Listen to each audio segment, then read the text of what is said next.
ರಾಜ್ಯದಲ್ಲಿ ಜೋರಾಗ್ತಾ ಇದೆ ಬಿಡದಿ ಟೌನ್ಶಿಪ್ನ ಸಮರ.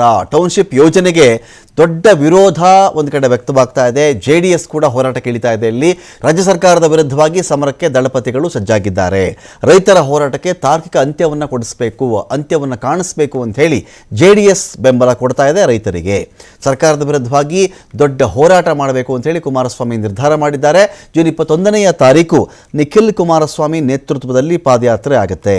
ಬಿಡದಿ ಟೌನ್ಶಿಪ್ ಯೋಜನೆ ವ್ಯಾಪ್ತಿಯ 26 ಹಳ್ಳಿಗಳಲ್ಲಿ, ಅಂದರೆ ಯಾವ 26 ಹಳ್ಳಿಗಳಲ್ಲಿ ಭೂಮಿಯನ್ನು ಮಾರ್ಕ್ ಮಾಡಲಾಗಿದೆಯೋ ಇದು ಟೌನ್ಶಿಪ್ಗೆ ಯೋಜನೆಗೆ ಅಂತೇಳಿ ಸರ್ಕಾರ ಮಾರ್ಕ್ ಮಾಡಿದೆಯಲ್ಲ, ಇಷ್ಟು ಭೂಮಿ ನಮಗೆ ಬೇಕಾಗುತ್ತೆ ಅಂತ ಆ ಭೂಮಿಯ ಒಡೆಯರು, ಭೂಮಿಯ ಮಾಲೀಕರು ಇರೋದು 26 ಹಳ್ಳಿಗಳಲ್ಲಿ. ಅಷ್ಟು ಹಳ್ಳಿಗಳಲ್ಲಿ JDS ಪಾದಯಾತ್ರೆ ಮಾಡಬೇಕು ಅಂತೇಳಿ ಇದೀಗ ತೀರ್ಮಾನ ಮಾಡಿಕೊಂಡಿರೋದು.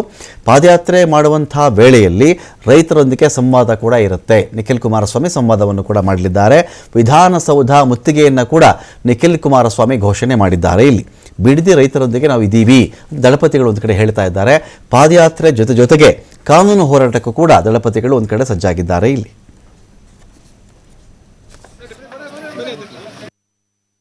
ದೇಶದ ಕಾನೂನಿನ ವ್ಯವಸ್ಥೆ ಅಡಿಯಲ್ಲಿ ನ್ಯಾಯಾಂಗದ ಮುಂದೆ ಹೋಗ್ತೇವೆ, ರೈತರ ಪರ ಹೋರಾಟವನ್ನು ಮಾಡ್ತೇವೆ. ಜೊತೆಯಲ್ಲಿ ಪಾದಯಾತ್ರೆಯನ್ನು ಕೂಡ 21ನೇ ತಾರೀಕು ರೈತರ ಜೊತೆಯಲ್ಲಿ ಸೇರಿ 26 ಹಳ್ಳಿಗಳಿಗೂ ಹೋಗ್ತಕ್ಕಂಥ ಕೆಲಸ ಮಾಡ್ತೇವೆ. ಇದು ಇಲ್ಲಿಗೆ ನಿಲ್ಲೋದಿಲ್ಲ. ವಿಧಾನಸೌಧದವರೆಗೂ ಕೂಡ ಅಂಥ ಸಂದರ್ಭ ಬಂದರೆ ಮುತ್ತಿಗೆ ಆಗ್ತವೆ. ಅಭಿವೃದ್ಧಿ ಬಗ್ಗೆ ಕಾಂಗ್ರೆಸ್ಸಿಂದ ಪಾಠ ಕಲಿಬೇಕಾಗಿರ್ತಕ್ಕಂಥ ಪರಿಸ್ಥಿತಿ ಏನು ಬಂದಿಲ್ಲಣ್ಣ.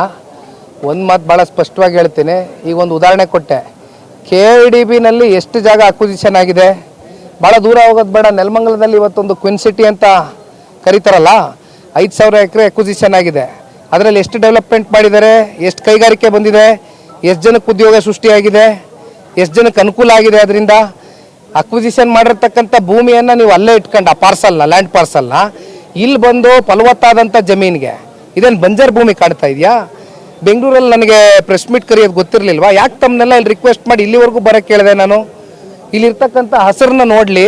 ಯಾಕೆಂದ್ರೆ ನೀವು ನೋಡಿದ್ದೀರಿ, ನಾವು ನೋಡಿದ್ದೀವಿ. ನೋಡೋರಿಗೆ ನೋಡೋಕ್ಕಾಗ್ತಾಯಿಲ್ಲ, ಕಿವಿ ಕೇಳ್ತಾಯಿಲ್ಲ, ಕಣ್ಣು ಕಾಣ್ತಾ ಇಲ್ಲ. ಅದಕ್ಕೋಸ್ಕರ ಎಚ್ಚರಿಕೆ ಗಂಟೆ ಕೊಡೋದಕ್ಕೆ ಬಂದಿದ್ದೀವಿ. ಆಮೇಲೆ ನೋಡೋಣ. ಕುಮಾರಣ್ಣ ಅವರು 5 ಟೌನ್ಶಿಪ್ಗಳನ್ನ 2006ರಲ್ಲಿ ಮೊದಲನೇ ಬಾರಿ ಮುಖ್ಯಮಂತ್ರಿ ಆಗಿದ್ದಾಗ ಮಾಡಬೇಕು ಅಂತಕ್ಕಂಥದ್ದು, ಬೆಂಗಳೂರಿನ ಒತ್ತಡ ಕಮ್ಮಿ ಮಾಡಬೇಕು ಅಂತಕ್ಕಂಥ ಆಲೋಚನೆ ಮಾಡಿ ಸತ್ತಿವೆ. ಅದಾದ ನಂತರ